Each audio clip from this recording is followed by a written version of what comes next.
Bien-aimés du Seigneur, en ce matin où la lumière perce l'obscurité, nous nous tenons devant celui qui est le rocher des siècles. Ce rocher n'est pas une formation géologique, ni une métaphore poétique. Il est la réalité la plus solide de l'univers. Il est le fondement sur lequel reposent les cieux, la base inébranlable sur laquelle s'appuie toute création, l'assise éternelle qui ne chancelle pas quand les mondes tremblent.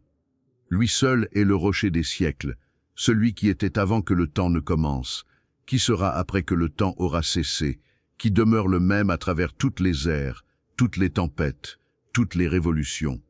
Devant ce rocher, nous nous tenons, non pas comme des spectateurs passifs, mais comme des pèlerins qui ont trouvé leur demeure, non pas comme des étrangers, mais comme des enfants qui connaissent la voix de leur Père, non pas comme des voyageurs fatigués, mais comme des âmes qui ont trouvé le repos. Nous nous tenons devant lui, non pas parce que nous sommes dignes, mais parce qu'il nous a appelés, non pas parce que nous sommes forts, mais parce qu'il est notre force. Non pas parce que nous avons tout compris, mais parce qu'il nous comprend. Ce n'est pas un jour comme les autres. Chaque jour est un don, mais ce matin est une grâce particulière. Ce n'est pas un jour ordinaire, un simple rouage dans la mécanique du temps. C'est un jour où la grâce divine se renouvelle, où la miséricorde céleste se déverse comme une pluie bienfaisante sur la terre de nos vies. C'est un jour où Dieu ouvre les écluses des cieux, non pas pour nous inonder de jugement, mais pour nous arroser de sa tendresse. Non pas pour nous submerger d'épreuves, mais pour nous nourrir de sa présence. Ce jour est une page blanche que Dieu te tend, non pas pour que tu la remplisses de tes angoisses, mais pour qu'il y écrive son histoire d'amour. Ce jour est une semence de vie éternelle déposée dans le terreau de ton temps.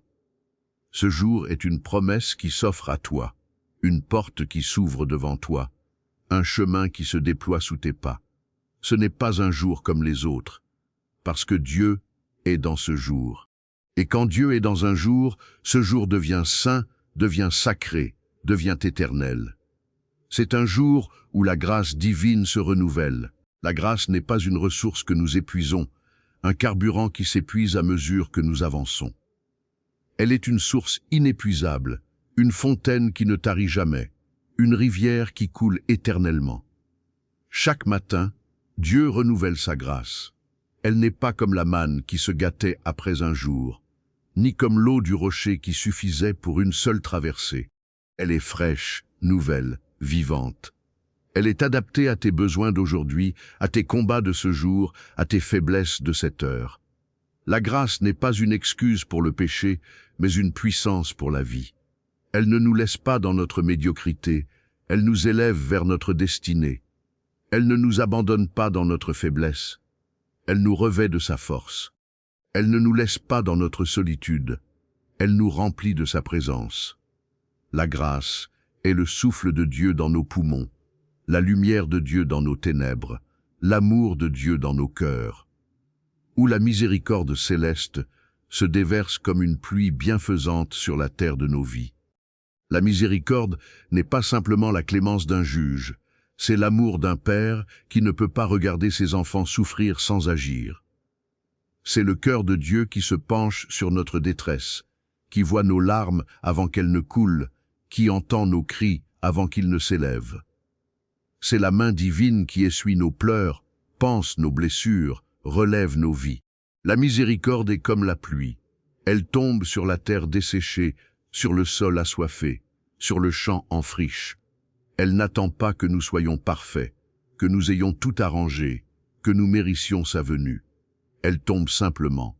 Elle tombe sur les justes et sur les injustes, sur les fidèles et sur les infidèles, sur ceux qui se souviennent de Dieu et sur ceux qui l'ont oublié. Elle tombe parce que Dieu est miséricordieux. Elle tombe parce que Dieu est amour. Elle tombe parce que Dieu est fidèle, même quand nous sommes infidèles. Cette pluie céleste ne se contente pas d'humecter la surface, elle pénètre en profondeur. Elle descend dans les couches arides de notre âme, dans les fissures de notre esprit, dans les crevasses de notre cœur.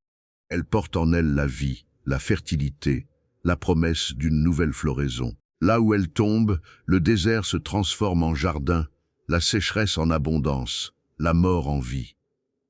Nous ne venons pas les mains vides devant le trône de grâce. Certains viennent avec des offrandes, des sacrifices, des mérites. D'autres viennent avec des excuses, des regrets, des peurs. Mais nous venons avec la parole vivante.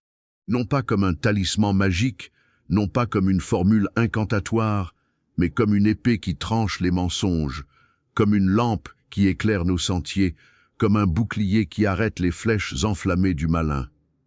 La parole vivante, c'est Jésus lui-même. Il est la parole qui était au commencement, qui était avec Dieu, qui était Dieu. Il est la parole qui s'est faite chair et qui a habité parmi nous. Il est la parole qui a parlé sur la montagne, qui a guéri sur les chemins, qui a pleuré sur Jérusalem, qui est mort sur la croix, qui est ressuscité du tombeau. Il est la parole vivante, et cette parole est notre arme, notre lumière, notre bouclier. Cette épée qui tranche les mensonges. Le monde est rempli de mensonges, des mensonges sur Dieu, sur nous-mêmes, sur la vie, sur l'amour, sur le péché, sur la mort. Ces mensonges sont tissés ensemble comme une toile d'araignée destinée à nous capturer.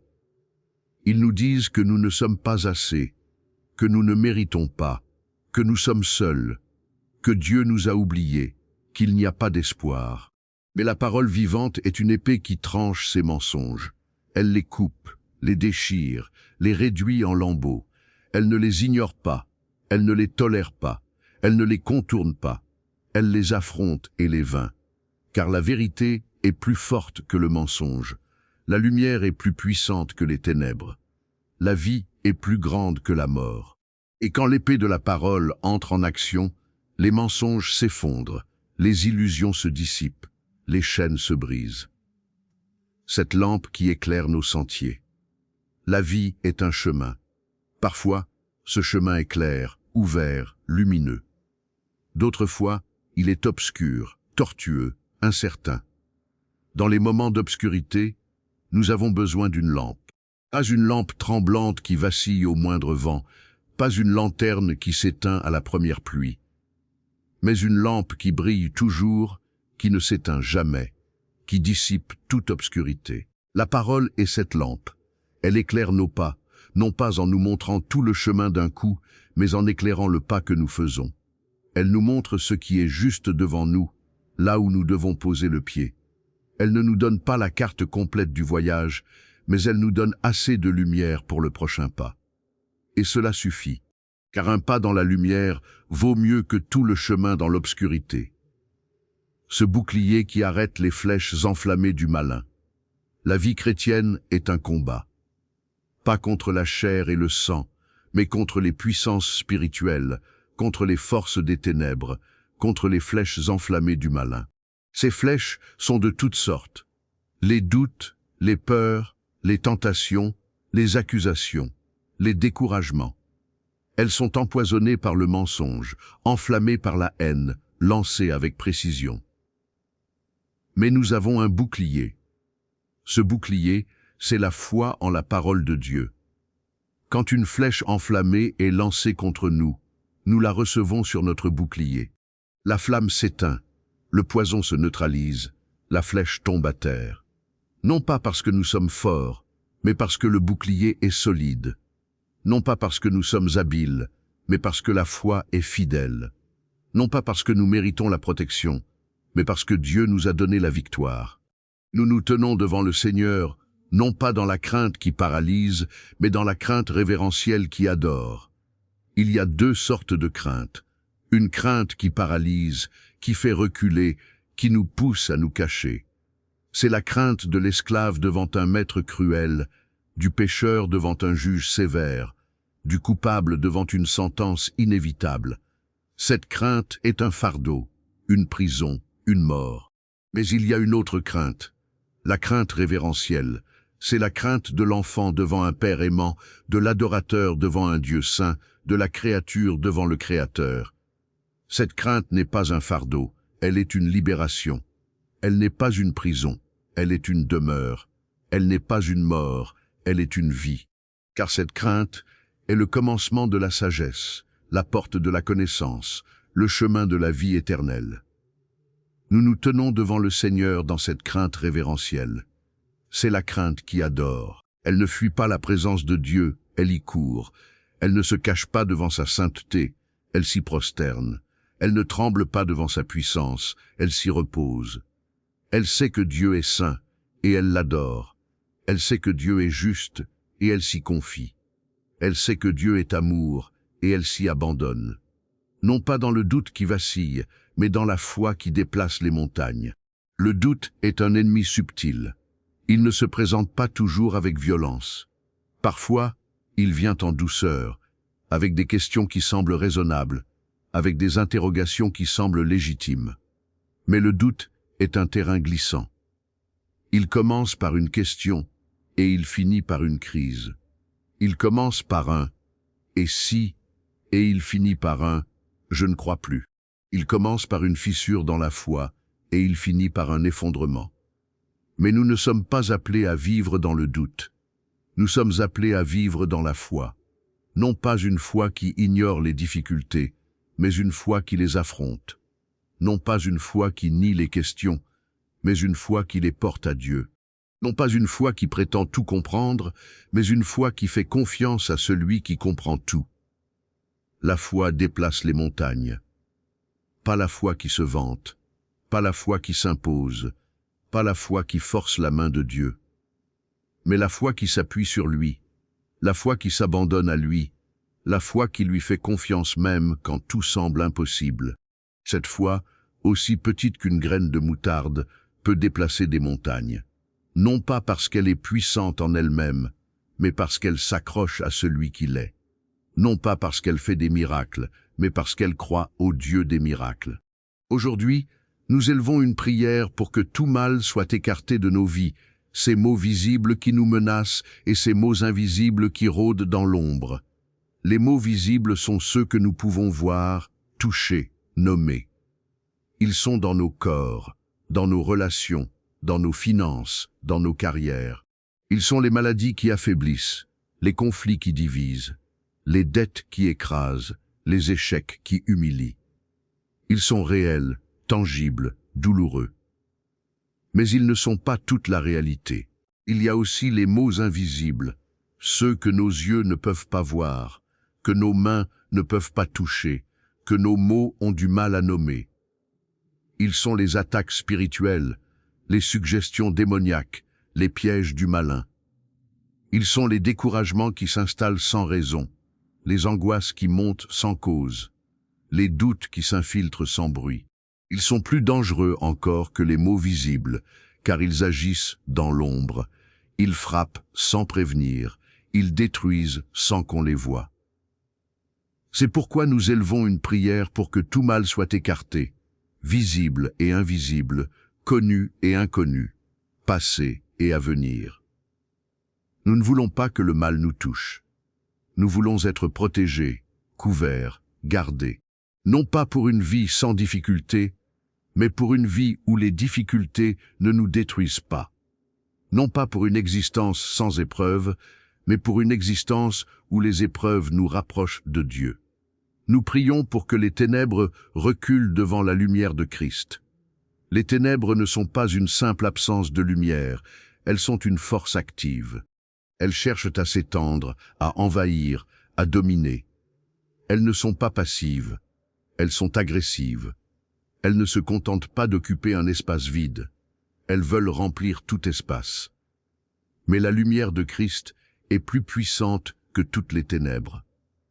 Elle n'est pas simplement plus forte, elle est infiniment plus forte. Elle ne combat pas les ténèbres sur un pied d'égalité, elle les dissipe par sa seule présence. Une petite lumière chasse une grande obscurité. Une flamme suffit à éclairer toute une pièce. Et la lumière de Christ est la plus grande lumière qui ait jamais existé. Elle est la lumière du monde, la lumière de la vie, la lumière éternelle. Alors nous prions, que les ténèbres reculent, qu'elles fuient, qu'elles se dispersent, qu'elles s'évanouissent. Que la lumière de Christ envahisse chaque recoin de nos vies, chaque pièce de nos maisons, chaque pensée de nos esprits, chaque émotion de nos cœurs. Que les ténèbres n'aient plus aucune place, plus aucun pouvoir, plus aucune influence. Que les complots des méchants s'effondrent comme des châteaux de sable. Les méchants complotent. Ils ne font pas que pécher par hasard.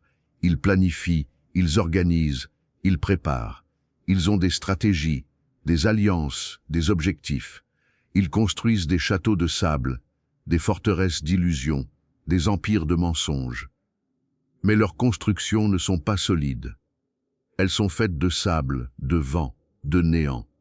Elles n'ont pas de fondement, pas de racines, pas d'éternité. Alors nous prions que ces châteaux s'effondrent, qu'ils soient renversés par le vent de l'esprit, emportés par les eaux du jugement, réduits en poussière par la puissance de Dieu. Que les complots échouent, que les stratégies s'effondrent, que les alliances se brisent.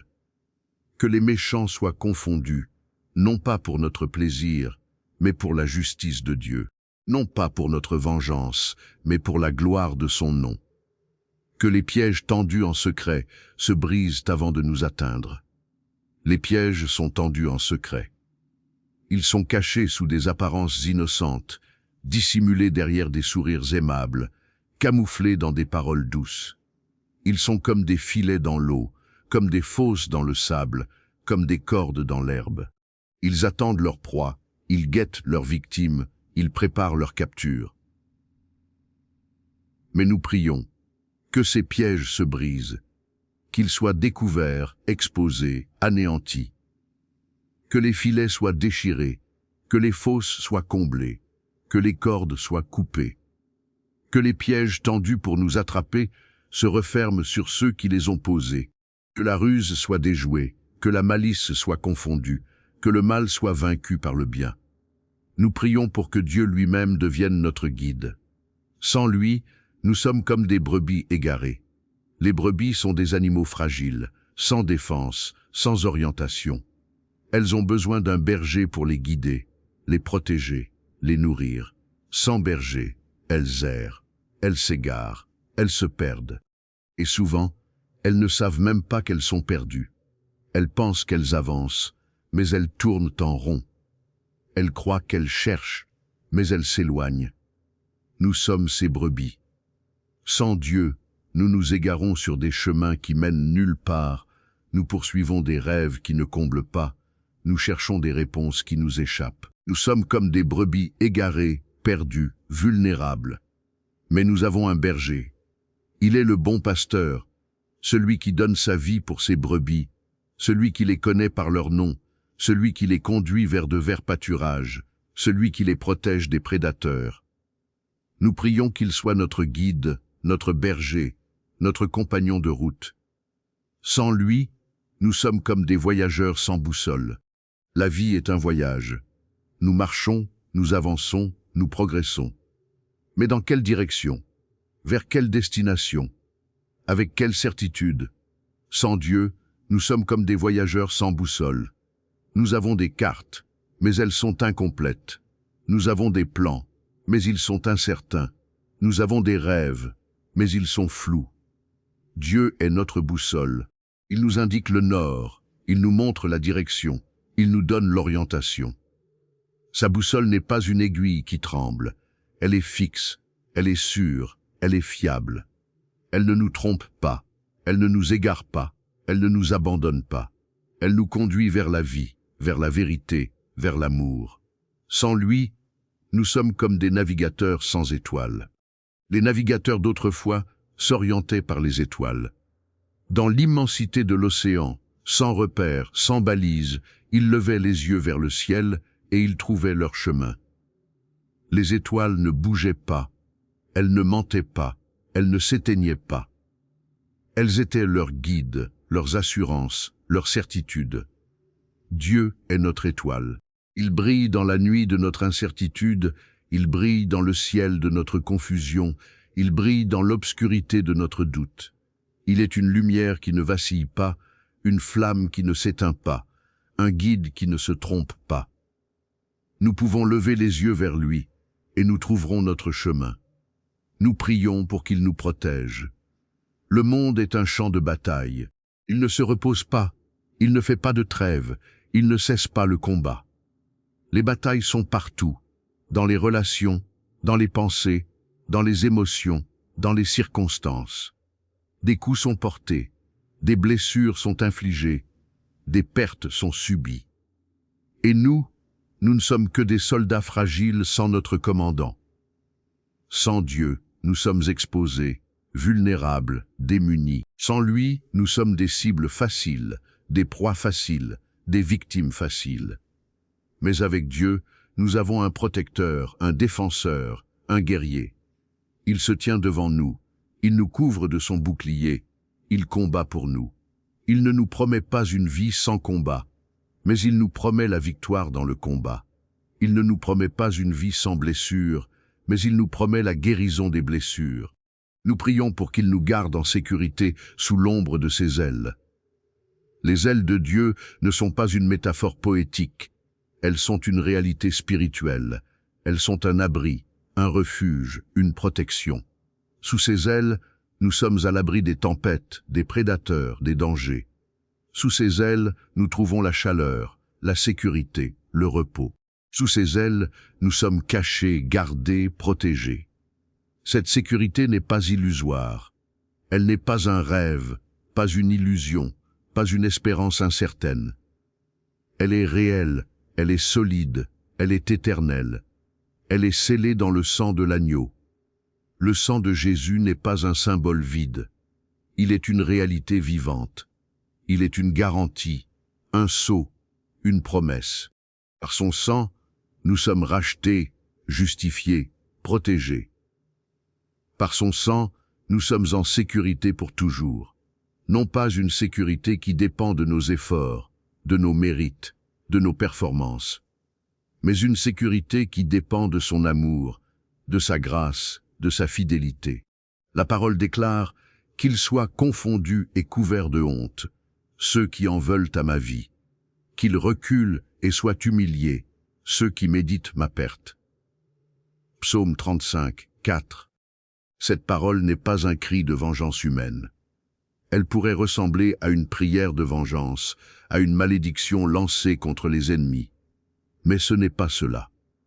Ce n'est pas l'expression d'une rancœur personnelle, d'un désir de nuire, d'une soif de revanche. C'est bien plus profond, bien plus élevé, bien plus saint.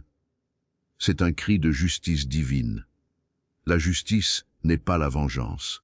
La vengeance est personnelle, émotionnelle, arbitraire. La justice est divine, juste, équitable. La vengeance cherche à faire du mal à celui qui a fait du mal. La justice cherche à rétablir l'ordre, à réparer le tort, à manifester la vérité. La vengeance est aveugle, la justice est clairvoyante. La vengeance est destructrice, la justice est réparatrice. David, inspiré par l'Esprit, ne demande pas la destruction de ses ennemis par plaisir. Il ne se réjouit pas de leur souffrance. Il ne prend pas de plaisir à leur chute. Ce qu'il demande, c'est que la justice de Dieu soit manifestée aux yeux de tous. Il demande que la vérité triomphe, que le bien soit reconnu, que le mal soit démasqué. Il demande que ceux qui ont comploté le mal soient confondus, non pas pour qu'ils souffrent, mais pour que le mal lui-même soit vaincu. Il ne cherche pas à assouvir une rancœur personnelle. David aurait pu avoir des raisons de rancœur. Il avait été trahi, persécuté, calomnié. Il avait été pourchassé comme un animal, réduit à vivre dans des grottes, contraint de fuir devant ceux qui l'avaient servi. Il aurait pu demander la vengeance, la punition, la destruction, mais il ne le fait pas. Il s'en remet à Dieu. Il remet sa cause entre les mains du juste juge. Il ne cherche pas à se faire justice à lui-même. Il attend la justice de Dieu. Il cherche à voir la lumière triompher sur les ténèbres. La lumière est plus puissante que les ténèbres. Elle ne les combat pas, elle les dissipe. Elle ne les affronte pas, elle les chasse. Elle ne les détruit pas, elle les transforme. La lumière est la vérité, la bonté, la beauté. Les ténèbres sont le mensonge, le mal, la laideur. Quand la lumière triomphe, c'est le triomphe de tout ce qui est bon, vrai, juste. David demande ce triomphe. Il demande que la lumière de Dieu brille dans les ténèbres de l'injustice, dans les ténèbres de la calomnie, dans les ténèbres de la persécution. Il demande que la vérité soit manifestée, que le bien soit reconnu, que le mal soit démasqué. Il demande que la lumière triomphe, non pas pour sa gloire personnelle, mais pour la gloire de Dieu. La vérité sur le mensonge. Le mensonge est comme un nuage qui cache le soleil. Il obscurcit, il trompe, il égare. Mais le nuage ne peut pas arrêter le soleil. Le soleil finit toujours par percer, par briller, par réchauffer. La vérité est comme le soleil. Elle peut être cachée un temps, ignorer un moment, nier une saison. Mais elle finit toujours par éclater, par se manifester, par triompher. David demande que la vérité triomphe sur le mensonge. Il demande que les paroles trompeuses soient démasquées, que les fausses accusations soient réfutées, que les calomnies soient exposées. Il demande que la vérité soit établie, que la justice soit rendue, que la lumière brille. La vie sur la mort. La mort n'est pas seulement la fin de la vie physique. Elle est aussi la mort de l'espoir, la mort de la joie, la mort de la paix. Elle est l'absence de vie, l'absence de lumière, l'absence d'amour. Elle est ce qui détruit, ce qui dévore, ce qui annihile. Mais la vie est plus forte que la mort. Elle n'est pas simplement l'absence de mort. Elle est une force active, une énergie créatrice, une puissance transformatrice. Elle est ce qui construit, ce qui guérit, ce qui restaure. Elle est ce qui donne sens, ce qui donne espoir, ce qui donne joie. David demande que la vie triomphe sur la mort. Il demande que les plans de mort soient renversés, que les desseins de destruction soient annulés, que les intentions de mort soient transformées en vie. Il demande que Dieu, qui est la vie, manifeste sa puissance, sa grâce, sa fidélité. Bien-aimés, ce matin n'est pas un matin comme les autres.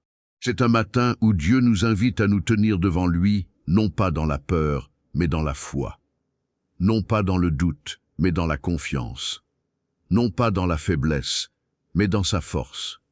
Il nous invite à élever nos prières, à déposer nos fardeaux, à confier nos combats entre ses mains. Il nous invite à croire que sa justice prévaudra, que sa lumière brillera, que sa vie triomphera. Il nous invite à nous reposer en lui, à nous cacher sous ses ailes, à nous tenir sur le rocher des siècles.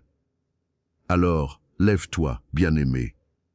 Lève-toi avec confiance, avec espérance, avec foi. Car le Seigneur est avec toi. Il combat pour toi. Il te garde. Il te protège. Et aucun plan contraire ne restera debout. David sait ce que nous savons. Ceux qui méditent le mal contre les justes finissent par être confondus par leur propre méchanceté. La honte qu'ils préparent pour les innocents retombe sur leur propre tête. C'est la voix du juste qui met sa confiance dans le Dieu qui dévoile les ténèbres et renverse les plans cachés. David ne s'appuie pas sur sa propre force, sur sa propre sagesse, sur ses propres stratégies. Il s'appuie sur le Dieu qui voit dans le secret, qui connaît ce qui est murmuré dans l'ombre, qui dévoile ce qui est dissimulé. Il met sa confiance dans le Dieu qui renverse les plans des méchants, qui retourne leurs ruses contre eux-mêmes, qui fait tomber les puissants de leur trône et élève les humbles. Cette foi est ce qui distingue le juste du méchant. Le juste place sa confiance en Dieu, le méchant place sa confiance en ses propres plans. Quand Dieu agit, aucun complot de l'ennemi ne peut tenir, aucune stratégie, aussi sophistiquée soit-elle, aucune alliance, aussi puissante semble-t-elle. Quand le Seigneur se lève, les ennemis sont dispersés comme la paille devant le vent. Si tu recherches la justice, la protection et la délivrance, écris ton nom dans les commentaires et intercède aussi pour ceux qui ont besoin de cette prière. Ce n'est pas un simple geste symbolique. C'est un acte de foi, une déclaration publique que tu te places sous la protection du Dieu Tout-Puissant. C'est une reconnaissance humble que tu as besoin de lui, que tu ne peux pas te défendre seul, que tu mets toute ta confiance en sa justice. Seigneur Tout-Puissant, en ce moment sacré, j'élève ma voix et mon cœur devant ton trône de grâce. Ce n'est pas un moment ordinaire que je vis. Ce n'est pas une prière parmi d'autres, prononcée distraitement, machinalement, sans conviction. C'est un moment sacré, un instant où le temps semble suspendu, où l'éternité touche le présent, où le ciel s'ouvre et où ma voix monte vers toi comme un encens. Ce moment est sacré parce que tu es sacré. Ce moment est saint parce que tu es saint. Ce moment est précieux parce que je me tiens devant toi, non pas comme un étranger, mais comme un enfant qui vient à son Père. J'élève ma voix, Seigneur. Pas une voix timide qui hésite, pas une voix faible qui tremble, pas une voix distraite qui s'égare. Une voix qui crie, qui s'élève, qui monte vers toi avec assurance. Une voix qui ne se contente pas de murmurer dans le vent, mais qui proclame ta grandeur, qui déclare ta fidélité, qui réclame ta justice. Une voix qui est l'expression de mon cœur, de mon âme, de tout mon être. J'élève mon cœur devant ton trône de grâce. Pas un cœur qui se cache, pas un cœur qui fuit, pas un cœur qui se protège. Un cœur ouvert, vulnérable, sincère, un cœur qui ne craint pas d'être connu de toi, car il sait que tu le connais déjà. Un cœur qui ne craint pas d'être exposé devant toi, car il sait que tu es le Dieu qui pardonne, qui guérit, qui restaure.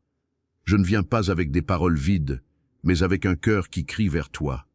Les paroles vides sont faciles. Elles sont nombreuses, elles sont bon marché, elles ne coûtent rien. Elles remplissent l'air, elles font du bruit, elles donnent l'illusion de la prière. Mais elles ne montent pas jusqu'à toi. Elles restent en bas, elles retombent à terre, elles s'évanouissent dans le vent. Les paroles vides ne touchent pas ton cœur, ne traversent pas tes cieux, ne parviennent pas jusqu'à ton trône. Je ne veux pas de ces paroles. Je veux des paroles qui viennent du fond de mon être, des paroles qui sont le souffle de mon âme, des paroles qui sont la respiration de mon esprit. Mon cœur crie vers toi, Seigneur. Il ne chuchote pas, il ne chante pas doucement, il ne s'exprime pas poliment. Il crie sa douleur, il crie son espoir, il crie sa confiance. Il crie vers toi comme un enfant perdu crie vers son père, comme un blessé crie vers son médecin, comme un prisonnier crie vers son libérateur. Je ne viens pas avec des formules toutes faites, mais avec une âme assoiffée de ta justice. Les formules toutes faites sont rassurantes. Elles sont connues, elles sont éprouvées, elles sont confortables. Elles nous donnent l'impression de prier correctement, de dire les bonnes choses, de faire ce qu'il faut. Mais les formules toutes faites peuvent devenir des coquilles vides, des habitudes sans vie, des rituels sans âme. Je ne veux pas de ces formules. Je ne veux pas réciter des mots que j'ai appris par cœur sans qu'ils traversent mon cœur. Je veux prier avec mon âme, avec mon être tout entier. Mon âme est assoiffée de ta justice, Seigneur. Elle est comme la terre desséchée qui attend la pluie, comme le cerf qui aspire aux eaux vives, comme le voyageur perdu dans le désert qui cherche une source. Elle a soif de ta justice, de ta vérité, de ta fidélité. Elle ne se contente pas de mots. Elle veut toi, elle veut ta présence, elle veut ta vie. Je ne viens pas avec des mérites personnels, mais avec une confiance totale en ta fidélité. Qui suis-je pour me présenter devant toi, Seigneur? Qui suis-je pour lever mes yeux vers ton trône? Mes mérites sont comme des vêtements sales, mes œuvres sont comme des feuilles mortes, ma justice est comme un manteau troué. Je n'ai rien à t'offrir qui soit digne de toi. Je n'ai aucun titre, aucun droit, aucune prétention. Mais j'ai ta fidélité. C'est là mon seul espoir, mon seul appui, ma seule certitude. Ta fidélité n'est pas une réaction à mes mérites. Elle est une expression de ta nature. Tu es fidèle, non pas parce que je suis digne, mais parce que tu es Dieu. Tu es fidèle, non pas parce que je le mérite, mais parce que tu as promis. Tu es fidèle, non pas parce que je suis fort, mais parce que tu es puissant. C'est sur cette fidélité que je m'appuie. C'est dans cette fidélité que je me confie. C'est par cette fidélité que je suis sauvé. Je me souviens de ce que déclare le psaume 35, « Qu'ils soient confondus et couverts de honte, ceux qui en veulent à ma vie, qu'ils reculent et soient humiliés, ceux qui méditent ma perte. » Cette parole n'est pas un cri de vengeance personnelle, c'est un cri de justice divine. David, inspiré par l'Esprit, ne demande pas la destruction de ses ennemis par plaisir, mais pour que la justice de Dieu soit manifestée. Il ne cherche pas à assouvir une rancœur personnelle, mais à voir la lumière triompher sur les ténèbres, la vérité sur le mensonge, la vie sur la mort. Je me souviens de cette parole parce qu'elle est vraie, parce qu'elle est vivante, parce qu'elle est une promesse. Elle me rappelle que la justice de Dieu ne dort pas, qu'elle ne se lasse pas, qu'elle ne s'épuise pas. Elle me rappelle que ceux qui méditent le mal contre les justes finissent par être confondus par leur propre méchanceté. La honte qui devrait frapper les innocents retombe sur ceux qui l'ont ourdie. Je ne m'accroche pas à cette parole par vengeance. Je m'y accroche par foi. Je crois que Dieu est juste, qu'il voit tout, qu'il rendra à chacun selon ses œuvres. Je ne demande pas le mal de mes ennemis, je demande que la justice soit faite. Je ne demande pas leur destruction, je demande que le mal lui-même soit vaincu. Je ne demande pas qu'il souffre, je demande que la vérité triomphe. Père, je me tiens devant toi, car je sais que toi seul es le juste juge. Les juges humains peuvent être corrompus, influencés, trompés. Ils peuvent rendre des jugements injustes, favoriser les puissants, condamner les innocents. Leurs décisions peuvent être motivées par l'argent, la peur, l'ambition. Leurs verdicts peuvent être erronés, leurs sentences peuvent être cruelles, leurs jugements peuvent être faux. Mais toi, Seigneur, tu es le juste juge. Tu ne te laisses pas influencer par les apparences, par les richesses, par les puissances. Tu ne te laisses pas acheter par des offrandes, ni tromper par des mensonges, ni intimider par des menaces. Tu juges avec équité, avec justice, avec vérité. Tu ne condamnes pas l'innocent, tu ne laisses pas le coupable impuni, tu rends à chacun selon ses œuvres, toi qui vois ce qui est caché. Les hommes ne voient que l'apparence, mais tu vois le cœur. Les hommes jugent sur ce qui se voit, mais tu juges sur ce qui est. Les hommes sont trompés par les masques, mais tu vois au travers. Rien ne t'échappe, rien ne te surprend, rien ne t'est caché, toi qui connais chaque plan secret formé contre moi. Les plans secrets sont formés dans l'ombre, dans le silence, dans les réunions clandestines. Ils sont murmurés à voix basse, chuchotés derrière des portes fermées, échangés dans des regards complices. Les hommes croient qu'ils peuvent agir en secret, qu'ils peuvent cacher leurs intentions, qu'ils peuvent dissimuler leurs complots. Mais tu connais chaque plan secret. Tu as entendu chaque mot murmuré dans l'ombre. Tu as vu chaque regard échangé en cachette. Tu as enregistré chaque intention formée dans le secret des cœurs. Rien ne reste caché devant toi, rien ne t'est inconnu, rien ne t'est étranger. Toi qui entends même ce qui a été murmuré dans le silence des ténèbres. Les ténèbres du silence sont épaisses. Ce qui est dit dans le silence, ce qui est chuchoté dans l'obscurité, ce qui est prononcé sans témoin, tu l'entends. Ta présence est plus forte que les ténèbres, ta lumière est plus puissante que l'obscurité. Ta connaissance est plus grande que les secrets. Rien n'échappe à ton regard. Pas une pensée, pas une intention, pas un désir caché. Tout est nu et découvert devant toi. Les actions les plus secrètes, les paroles les plus cachées, les plans les plus sournois, tout est exposé à tes yeux. Rien ne reste dissimulé devant ta lumière. Ta lumière est la vérité absolue. Elle dissipe les ténèbres, elle chasse les ombres, elle révèle les secrets. Devant ta lumière, les masques tombent, les mensonges s'effondrent, les hypocrisies se brisent. Tout ce qui est caché est mis en lumière, tout ce qui est secret est révélé, tout ce qui est obscur est clarifié. Je me tiens devant toi dans cette lumière.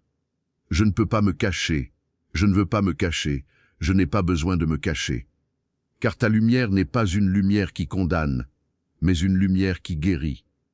Elle ne juge pas pour détruire, mais pour restaurer. Elle ne révèle pas pour humilier, mais pour libérer. Seigneur, je t'implore pour que toute œuvre d'injustice, toute action sournoise, toute accusation mensongère portée contre ma vie, contre ma maison, contre mon nom, soit maintenant mise en pleine lumière. Les œuvres d'injustice se nourrissent des ténèbres. Elles prospèrent dans le secret, dans l'ombre, dans le silence. Elles ne peuvent pas supporter la lumière, elles fuient la vérité, elles se cachent devant la justice. Mais je demande qu'elles soient mises en lumière, qu'elles soient exposées, dévoilées, révélées, qu'elles ne puissent plus rester cachées, qu'elles ne puissent plus agir en secret, qu'elles ne puissent plus nuire en silence. Les actions sournoises sont comme des serpents qui rampent dans l'herbe. Elles se déplacent sans bruit, elles frappent sans prévenir, elles blessent sans qu'on les voie. Mais je demande qu'elles soient mises en lumière, qu'elles soient exposées à la vue de tous, qu'elles soient reconnues pour ce qu'elles sont, qu'elles perdent leur pouvoir de nuire. Les accusations mensongères sont comme des flèches empoisonnées. Elles blessent la réputation, elles détruisent la confiance, elles volent l'honneur. Mais je demande qu'elles soient mises en lumière, que la vérité soit connue, que les mensonges soient démasqués, que les calomnies soient réfutées, que tout piège dissimulé soit révélé. Les pièges dissimulés sont comme des fosses couvertes de branchages. On ne les voit pas, on ne les soupçonne pas, on tombe sans s'y attendre, mais je demande qu'ils soient révélés, que leurs emplacements soient connus, que leurs mécanismes soient déjoués, que leurs conséquences soient évitées. Que tout plan malveillant soit anéanti devant ta présence, Père. Les plans malveillants sont comme des toiles d'araignée. Ils sont tissés avec soin, avec patience, avec précision. Ils sont conçus pour capturer, pour piéger, pour détruire. Mais devant ta présence, ils sont anéantis. Comme la toile d'araignée est déchirée par le vent, comme le château de sable est emporté par la vague, comme l'ombre est dissipée par la lumière, que les plans malveillants soient réduits à néant. Que ceux qui complotent contre moi soient confrontés à ta vérité. Ceux qui complotent dans l'ombre doivent être confrontés à la lumière. Leurs mensonges doivent être exposés, leurs ruses doivent être dévoilées, leurs intentions doivent être mises à nu. Ils doivent voir leur propre méchanceté, reconnaître leurs propres fautes, comprendre la gravité de leurs actes. Cette confrontation n'est pas pour leur destruction, mais pour leur conversion. Elle n'est pas pour leur humiliation, mais pour leur rédemption. Elle n'est pas pour leur châtiment, mais pour leur salut. Car la vérité est toujours libératrice.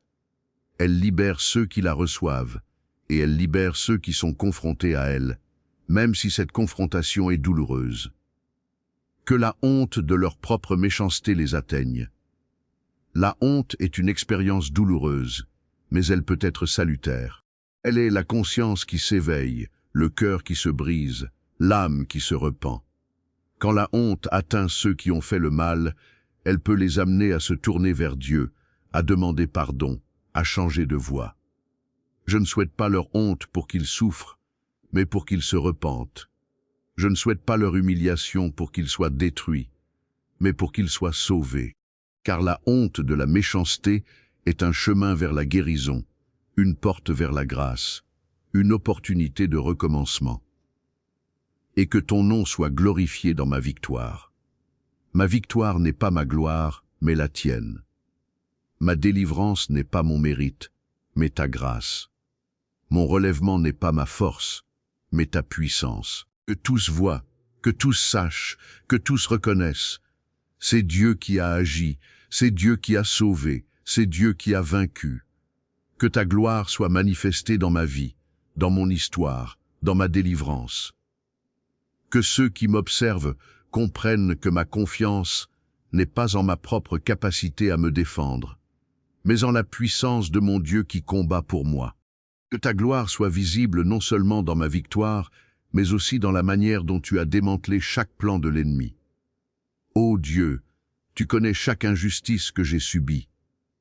Tu n'as pas besoin que je te les raconte, car tu les as vues. Tu n'as pas besoin que je te les explique, car tu les as comprises. Tu n'as pas besoin que je te les justifie, car tu connais la vérité. Tu as été témoin de chaque injustice, de chaque blessure, de chaque affront. Rien n'a échappé à ton regard, rien n'a été oublié par ta mémoire, rien n'a été négligé par ta justice. Tu connais les moments où j'ai été accusé sans raison, jugé sans procès, condamné sans preuve. Les accusations sans raison sont comme des flèches lancées dans le noir. Elles viennent de nulle part, elles frappent sans avertissement, elles blessent sans justification. Les jugements sans procès sont comme des sentences prononcées par un tribunal illégitime. Ils ignorent la vérité, ils méprisent l'équité, ils violent la justice. Les condamnations sans preuve sont comme des verdicts fondés sur rien. Ils sont construits sur des mensonges, ils s'appuient sur des rumeurs, ils reposent sur des malentendus. Tu as vu tout cela. Tu as été témoin de l'injustice, de l'arbitraire, de l'oppression. Tu n'as pas fermé les yeux, tu n'as pas détourné le regard, tu n'as pas ignoré la souffrance. Tu as vu, et tu vois encore. Tu as vu quand j'ai été humilié en public, ridiculisé devant les autres, réduit à rien par des paroles cruelles. Les humiliations publiques laissent des cicatrices profondes. Les regards moqueurs, les rires méprisants, les paroles qui rabaissent, tout cela est gravé dans la mémoire. Les ridicules devant les autres, les sarcasmes qui blessent, les jugements qui condamnent, tout cela est enregistré dans le cœur. Tu as vu ces humiliations. Tu les as comptées, tu les as pesées, tu les as mesurées. Et tu n'as pas oublié. Ta mémoire est éternelle, ta justice est parfaite, ta réparation est certaine. Tu sais quand on a voulu ternir mon honneur, souiller ma réputation, semer des doutes sur mon intégrité. L'honneur est une chose fragile. Il peut être terni par une calomnie, souillé par une rumeur, détruit par un mensonge. La réputation est une chose précieuse. Elle peut être volée par un commérage, ruinée par une accusation, anéantie par une trahison. L'intégrité est une chose rare. Elle peut être mise en doute par une insinuation, attaquée par une suspicion, détruite par une calomnie. Tu sais tout cela. Tu as vu chaque tentative de ternir, chaque effort de souiller, chaque plan de détruire. Et tu n'as pas permis que ces attaques aient le dernier mot. Car ton jugement est juste, ta vérité est certaine, ta réparation est complète. Et tu as ressenti avec moi la douleur du mépris et de la trahison. Tu n'es pas un Dieu lointain, impassible, indifférent. Tu es un Dieu qui ressent, qui compatit, qui souffre avec ses enfants. Tu as ressenti la douleur du mépris, quand tu as été rejeté par ton propre peuple. Tu as ressenti la douleur de la trahison quand tu as été vendu par un de tes amis. Tu as ressenti la douleur de l'abandon quand tous tes disciples t'ont quitté. Tu sais ce que cela fait d'être blessé par ceux qu'on aime. Tu sais ce que cela fait d'être abandonné par ceux en qui on a confiance. Tu sais ce que cela fait d'être rejeté par ceux qu'on a servis. Tu as tout vécu, tout ressenti, tout souffert. Et parce que tu as souffert, tu peux compatir. Parce que tu as été blessé, tu peux guérir. Parce que tu as été trahi, tu peux restaurer la confiance. Tu n'es pas un Dieu qui observe de loin. Tu es un Dieu qui est entré dans notre souffrance, qui l'a portée, qui l'a vaincue. C'est pourquoi je t'appelle, Seigneur. Lève-toi comme un guerrier en ma faveur. Pas comme un spectateur indifférent, mais comme un guerrier qui combat pour moi. Pas comme un juge distant, mais comme un défenseur qui se tient à mes côtés. Pas comme un Dieu lointain, mais comme un père qui prend la défense de son enfant. Tu es le guerrier divin, le Seigneur des armées, le Dieu qui combat pour son peuple. Tu es celui qui a renversé Pharaon, qui a vaincu les armées de Canaan, qui a détruit les murailles de Jéricho. Tu es celui qui a délivré David de Goliath, Daniel de la fosse au lion, Paul du naufrage. Lève-toi, Seigneur, et combat pour moi. Prends mon parti, défends ma cause, protège ma vie. Que ta main se lève contre mes ennemis, que ta puissance les confonde, que ta justice les renverse. Comme juge, comme défenseur que rien n'intimide. Tu n'es pas intimidé par les puissants de ce monde. Tu n'es pas impressionné par les richesses. Tu n'es pas effrayé par les menaces. Tu es le juge suprême, devant qui tout genou fléchira. Tu es le défenseur invincible, devant qui toute puissance s'effondrera. Tu es le guerrier tout-puissant, devant qui toute armée sera dispersée.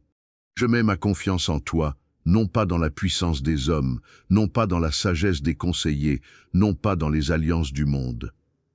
Je mets ma confiance en toi, et tu ne me décevras pas. Seigneur, je crois que tu as entendu chaque mot de cette prière. Je crois que tu as vu chaque larme, compté chaque souffrance, enregistré chaque injustice. Je crois que tu agis en ma faveur, que tu combats pour moi, que tu me délivres. Je crois que les plans de l'ennemi sont anéantis devant ta présence. Je crois que les pièges sont révélés, que les mensonges sont démasqués, que les calomnies sont réfutées. Je crois que la justice triomphe, que la vérité prévaut, que la vie vainc la mort.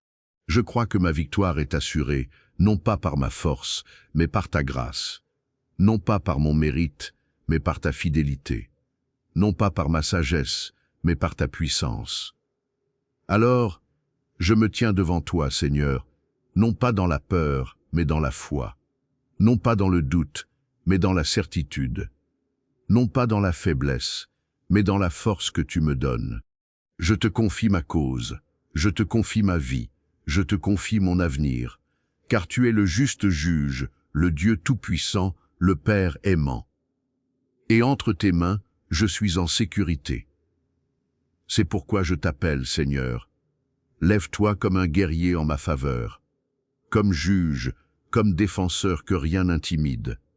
Comme le dit le psaume 35, que ceux qui veulent ma perte soient confondus, que leurs plans s'effondrent, que leurs ruses échouent, que leurs paroles se retournent contre eux-mêmes, que les pas qu'ils ont tracés pour me faire tomber deviennent un piège pour leurs propres pieds. Que le vent de ton esprit souffle avec force pour rompre chaque lien, pour détruire chaque embuscade, pour dissoudre tout plan maléfique avant qu'il ne m'atteigne. Seigneur, ne permets pas que le faux témoignage prospère, ne permets pas que le mensonge triomphe sur la vérité. Père, entre dans les réunions secrètes où l'on complote contre moi. Dévoile, expose, révèle. Que ceux qui agissent dans l'ombre soient amenés à la lumière. Comme le soleil dissipe le brouillard, que ta présence dissipe la trame de l'ennemi. Que tous reconnaissent que le Seigneur est un Dieu de justice, qui défend ses enfants et n'abandonne jamais ceux qui mettent leur confiance en son nom. Je te demande, Seigneur, que ma cause soit jugée par tes mains. Ne permets pas que les hommes déforment ce qui est droit. Ne laisse pas ma vie entre les mains de ceux qui ne te craignent pas. Tu es mon avocat, mon défenseur fidèle, celui qui se tient entre moi et l'attaque, celui qui veille à ce qu'aucune injustice ne dure pour toujours. Ainsi que le dit ta parole, Père, que soient couverts de honte ceux qui s'élèvent contre moi. Non pas pour que je me réjouisse de leur chute, mais pour que tous voient qu'il y a un Dieu vivant qui se lève en faveur des siens. Que ton jugement soit clair, et que chacun reconnaisse que la vérité finit toujours par se manifester. Seigneur, quand je serai calomnié, rappelle-moi que mon identité est en toi et non dans les paroles des hommes. Quand on cherchera à me voler ma paix, que ta présence soit mon refuge. Quand on tentera de détruire ce que j'ai bâti avec fidélité, sois toi-même mon restaurateur et mon pourvoyeur. Père, que toute flèche enflammée lancée contre moi soit arrêtée par ta main. Que toute accusation injuste perde sa force avant de m'atteindre. Que tout regard haineux soit troublé, et que tout cœur nourrissant jalousie ou rancune soit confronté à ta vérité. Seigneur, je crois que ton jugement est parfait. Je ne le crains pas, je le désire. Car ton jugement est juste, vrai, bon. Il ne fait pas d'erreur, ne se trompe pas, ne se laisse pas influencer. Il est parfait dans sa clarté, son équité, son exécution. Je repose dans la certitude que le mal peut se lever avec violence, mais qu'il ne restera pas debout devant ta présence. Mon espérance n'est pas dans la force humaine, mais dans la puissance du Dieu qui gouverne les cieux et la terre. Tandis que beaucoup se fient à leur propre force ou à des alliances humaines, je choisis de me confier en toi. Tu es un Dieu qui non seulement voit la douleur, mais qui répond. Tu es un Dieu qui non seulement entend le cri, mais qui se lève pour agir. Et c'est dans cette certitude que je demeure ferme, sachant que ton temps est parfait. Et lorsque tu interviens, aucun ennemi ne reste debout. Père, ta parole dit que tu es puissant pour anéantir les desseins des nations et réduire à néant les plans des peuples.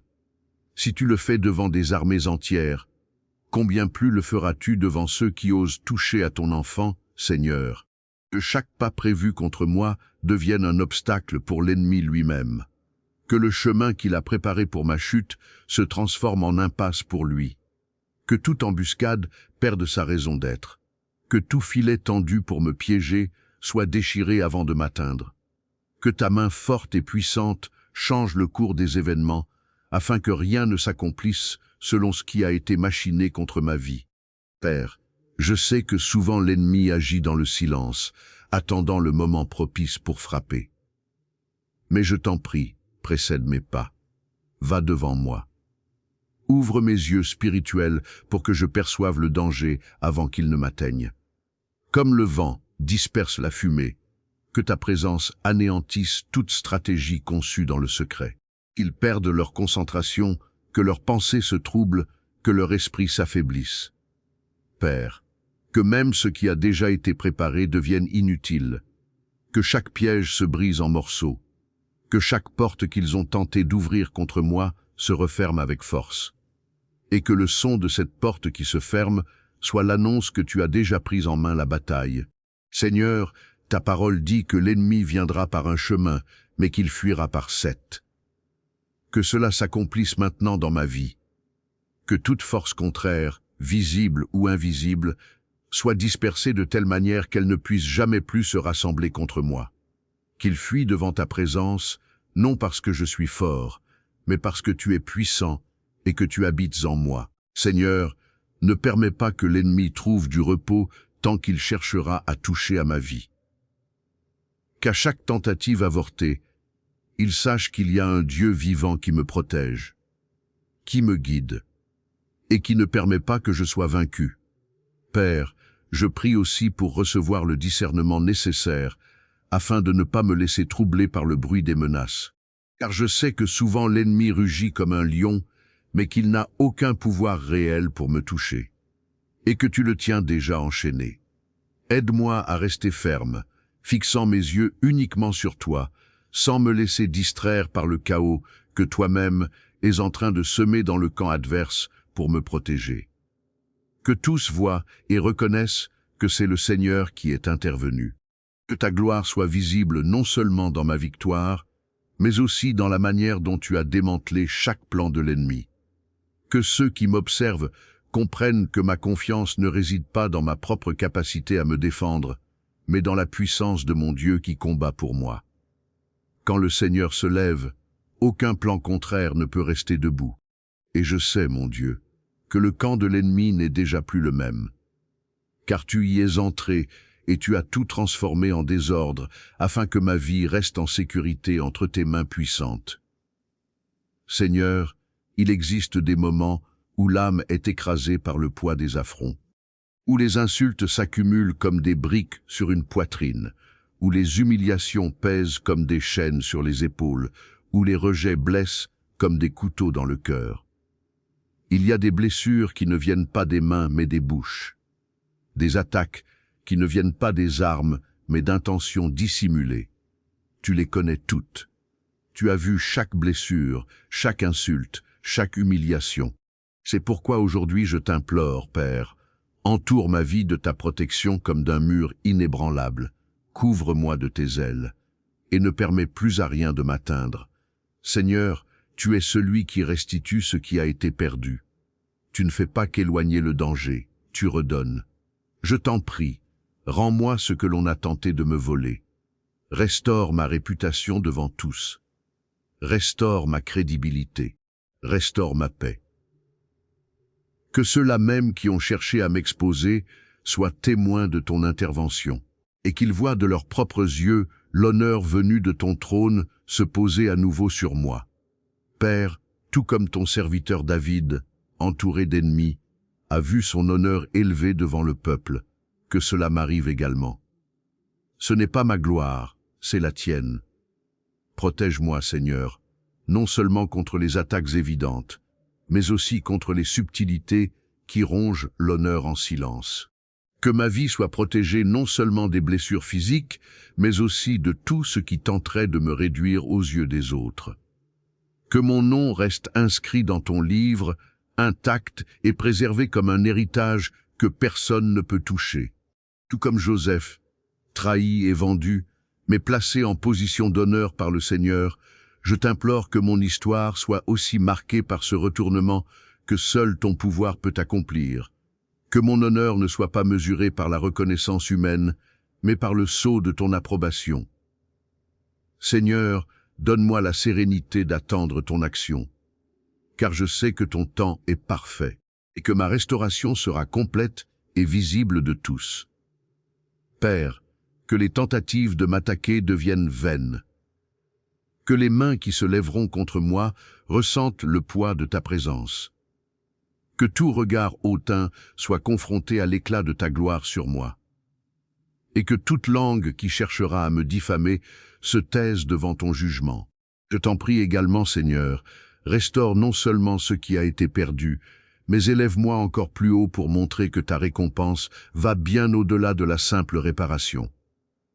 Que ma vie soit un témoignage vivant que le Seigneur ne se contente pas de délivrer, mais qu'il transforme les blessures en trophées de sa fidélité. Seigneur, tu es celui qui change la malédiction en bénédiction, et je t'implore que cela soit ainsi aujourd'hui dans ma vie. Là où l'on a lancé des paroles pour me détruire, fais germer la prospérité. Là où l'on a tenté de semer le découragement, fais éclore un courage renouvelé. Là où l'on a semé la tristesse, que jaillisse une joie surabondante.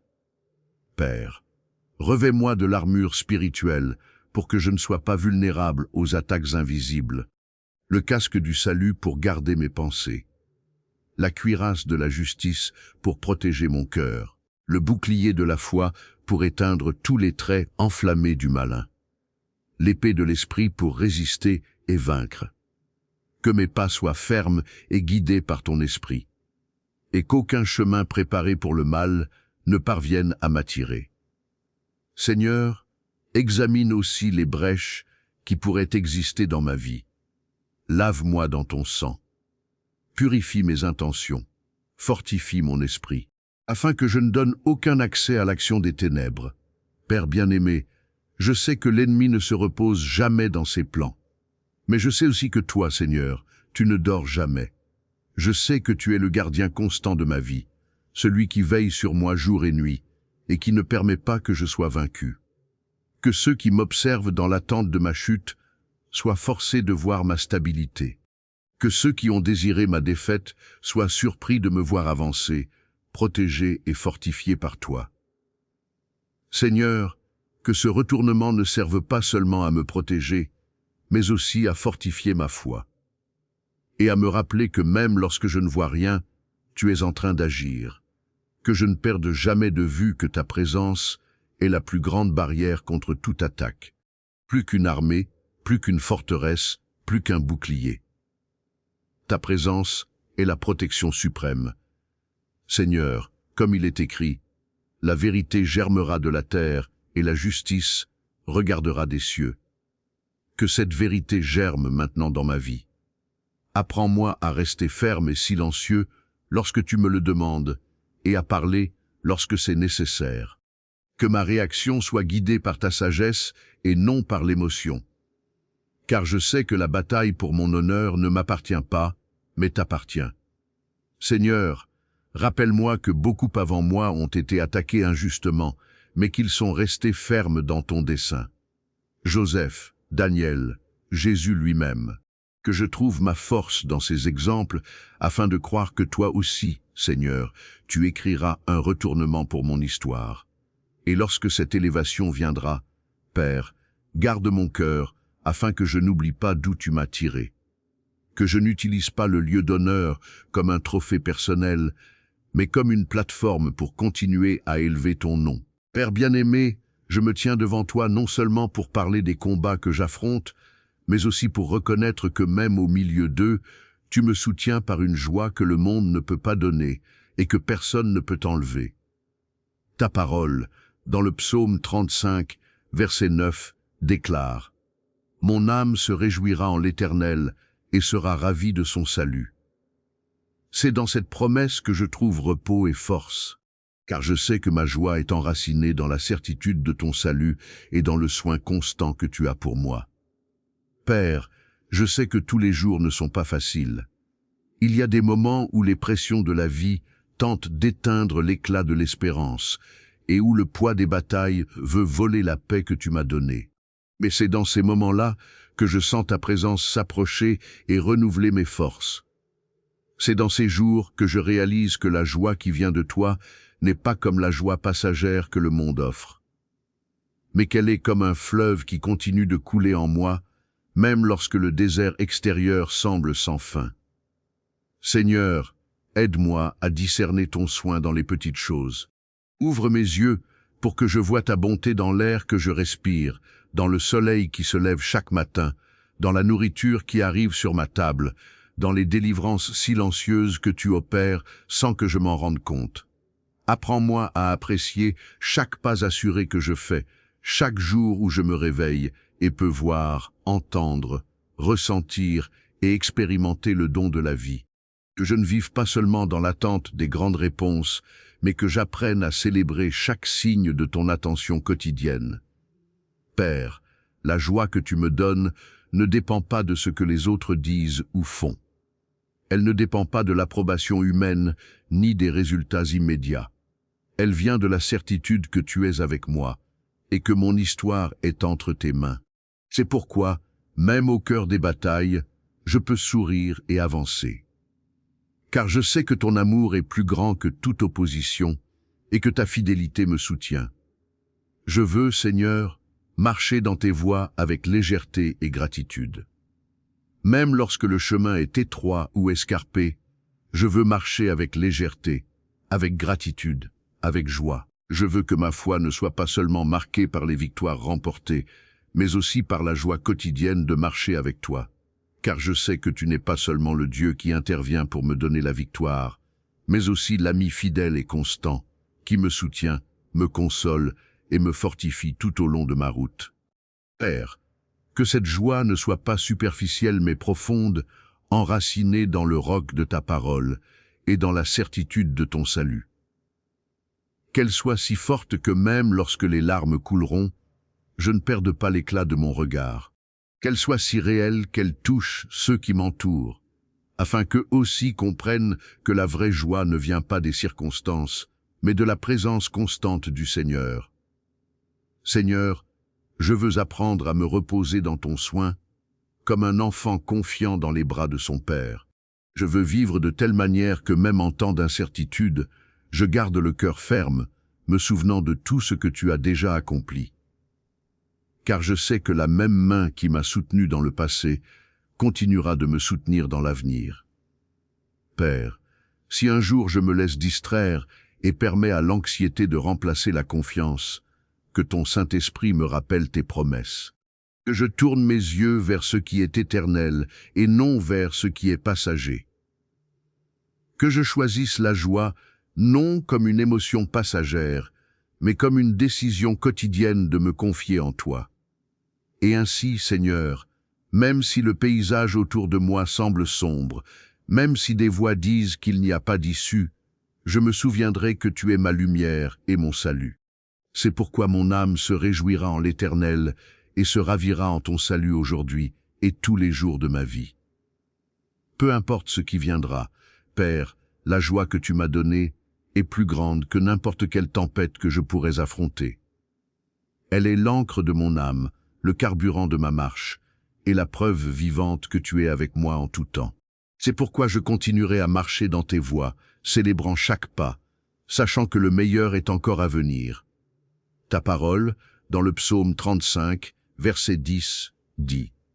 Tous mes os diront, Éternel, qui est comme toi, qui délivre le malheureux de celui qui est plus fort que lui, le malheureux et le pauvre de celui qui le dépouille. C'est sur cette promesse que je m'appuie, car je sais que tu me protèges contre des forces plus grandes que moi, et que tu me gardes des dangers que je ne peux même pas percevoir. Père, le monde peut tenter de m'atteindre, mais je sais qu'aucun plan spirituel n'a le pouvoir de franchir la muraille que tu dresses autour de moi. Si tu es mon bouclier, aucune arme ne peut me toucher. Si tu es ma tour forte, aucune hauteur ne peut être escaladée par l'ennemi pour m'atteindre. Tu es celui qui me cache sous tes ailes et qui me garde intouchable tandis que le vent de la bataille souffle autour de moi. Combien de fois, Seigneur, je n'ai même pas perçu le danger qui allait m'atteindre, mais ton soin m'a délivré avant même que je sache qu'il y avait une attaque. Combien de fois des paroles ont été prononcées contre moi, mais tout est tombé à terre parce que ta main m'a protégé. Aujourd'hui, je me lève pour te remercier et réaffirmer. Personne ne peut prendre ce que tu m'as donné. Personne ne peut empêcher l'accomplissement de ta volonté dans ma vie. Père, je sais qu'être intouchable dans tes mains ne signifie pas l'absence de bataille, mais la certitude de la victoire. Cela veut dire que même si l'ennemi se lève, il sera confondu. Même si l'on tente de me faire tomber, tu me soutiendras. Même si l'on vient contre moi de toutes parts, tu m'entoureras de délivrance. Garde, Seigneur, non seulement ma vie physique, mais aussi mon cœur et mon esprit. Protège mes émotions des attaques qui veulent m'abattre. Protège ma foi des paroles qui cherchent à l'affaiblir.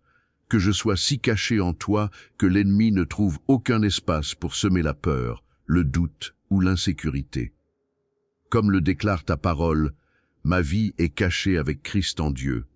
Je me place sous cet abri.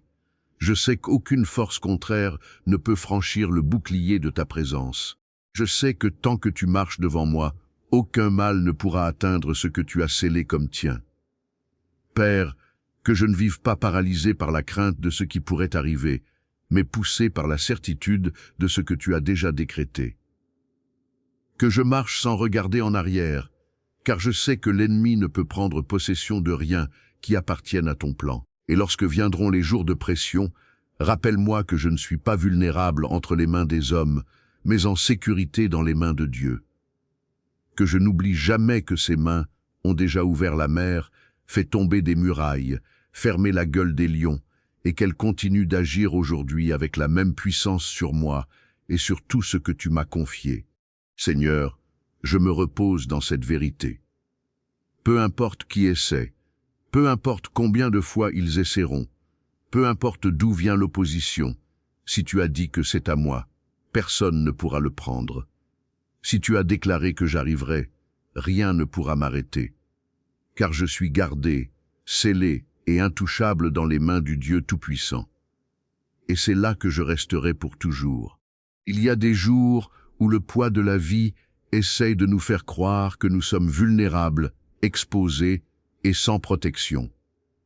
Les nouvelles, les circonstances et même les paroles des autres peuvent nous faire sentir seuls, à la merci de forces que nous ne contrôlons pas. Et lorsque nous nous souvenons de ce qui est écrit dans le psaume 35, verset 10, nous comprenons que notre sécurité ne dépend pas de ce que nous pouvons faire, mais des mains qui nous soutiennent. Être dans les mains de Dieu, c'est être dans l'endroit le plus sûr de l'univers. C'est plus qu'une protection physique. C'est un abri pour l'âme, un refuge pour le cœur, un bouclier pour l'esprit. Cela signifie qu'aucune force, aucune stratégie, aucun piège ne peut franchir le mur de sa présence. Cela ne veut pas dire que nous n'affronterons pas de tempête. Cela veut dire que même au cœur d'elle, nous ne serons pas détruits. La différence ne réside pas dans l'absence du combat, mais dans la certitude de la présence de Dieu au milieu de celui-ci. Pense à toutes les fois où le Seigneur t'a déjà délivré de situations que tu n'as même pas perçues. Combien de fois le danger était proche, mais ne t'a pas atteint? Combien de paroles ont été prononcées contre toi et n'ont pas trouvé prise pour te blesser? Combien de portes mauvaises se sont fermées non comme une perte, mais comme une protection? C'est ainsi que Dieu agit en gardant ses enfants, souvent en silence, mais toujours avec efficacité. Peut-être que maintenant même, tu es face à quelque chose qui te semble trop grand pour être affronté. Mais souviens-toi, ce que Dieu a décrété pour ta vie ne peut pas être annulé par des mains humaines. Ce qu'il tient dans ses mains, personne ne peut l'arracher. Aujourd'hui, choisis de te reposer dans cette vérité. Respire profondément et remets-lui les soucis qui pèsent sur toi. Souviens-toi que ton avenir n'est pas emporté par le vent. Il est établi sur la fidélité de Dieu. Et lorsque la peur tentera de te murmurer que tu es seul, réponds avec la certitude de la parole. Tu es gardé dans l'endroit le plus sûr, entre les mains du Créateur. Mon frère bien-aimé, ma sœur bien-aimée, aujourd'hui nous avons été ensemble devant le Seigneur, priant selon la puissance du psaume 35. Nous avons prié avec foi, avec confiance, avec certitude, croyant qu'il est en train de confondre et de couvrir de honte ceux qui s'élèvent contre nos vies, renversant les plans mauvais, restaurant l'honneur et nous conduisant à la victoire. Crois-le, pendant que nous prions, le ciel bougeait déjà en notre faveur.